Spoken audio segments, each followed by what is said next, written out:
Bismillahirrahmanirrahim. Assalamu alaikum, dear audience.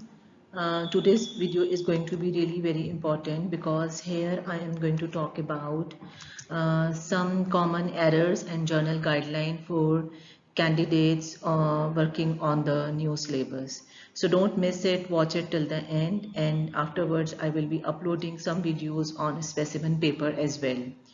Now this thing you can see that from the Cambridge specimen paper, some don'ts, some common errors and journal guideline for the students. So let's see that what are the things which we should not do when we are doing directed writing.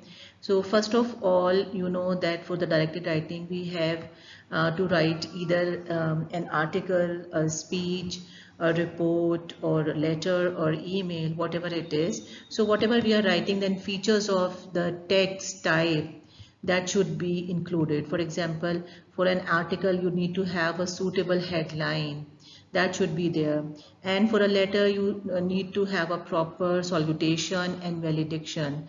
That is quite required. Then you see that when you are referring to the ideas and opinions in the text, then we should have some such sentence starters like some may say and other might suggest. You may use this that it is argued. You may say that on the other side of the coin or on the flip side, rather than saying that this person, the narrator of the text is saying it, or then saying that text A suggest. So you are not going to use this thing that text A suggest or it has been told in text B. You are going to say it the other way. The next point in the common error is that when you are evaluating ideas, this is quite important, an opinion from the stimulus text, then you should consider that you are going quite sensible and convincing the arguments presented are. You have to give evidences of it. Then you have to see that the text is written by whom, I mean what is his age group, the writer's age group, what is his occupation, and then you have to post your evaluation or your arguments in a very logical way. For example, if it is about the overuse of computer and if it is from some parent, definitely they are going to against it. But for the present generation, young people, definitely they are going to say that computer is the greatest blessing. The next point is that candidates should carefully consider the audience. This is quite important, to whom you are writing. Like for example, when you are writing an article, then there is a big group of magazine readers who will read this article. So accordingly you should have a suitable tone and register, like formality of the language. Then when you are writing a letter to the friend, your language is definitely going to be really informal. So you have to see your audience and then you have to decide on your tone and your register, right? I'll be discussing some sample papers afterwards. But this document is quite important, that because it is directly from Cambridge and they are talking about strictly not to do these things in the paper. Then you see that there is a recommended word limit for the paper, that is 250 to 350 word, and we should remain in the given word limit. Writing too much shows that we are unable to sum up the things and that we are unable to follow the examiner's instructions.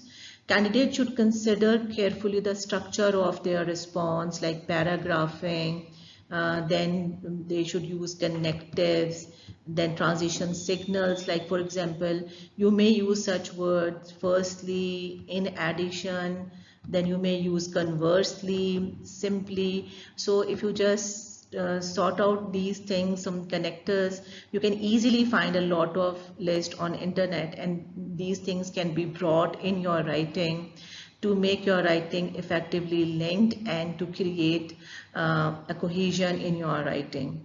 Then candidates should ensure that they respond to both bullet points. This is quite important. What happens that we keep on evaluating the things and at the end we just write our viewpoint only in 4 or 5 lines. That is quite wrong. both the bullets are equally weighted, so we have to have a balance in both bullet points. If we are doing evaluation for 10 to 12 lines or 14 lines, so our own viewpoint should be of the equal length. This is quite important. Then it would be beneficial for the candidate to underline, highlight the ideas and opinion in the text before writing the response for their directed writing. I mean, you can use your paper in your way. You may underline the things, you may make notes on your paper so that when you are actually writing, you are fully guided and you can easily do it.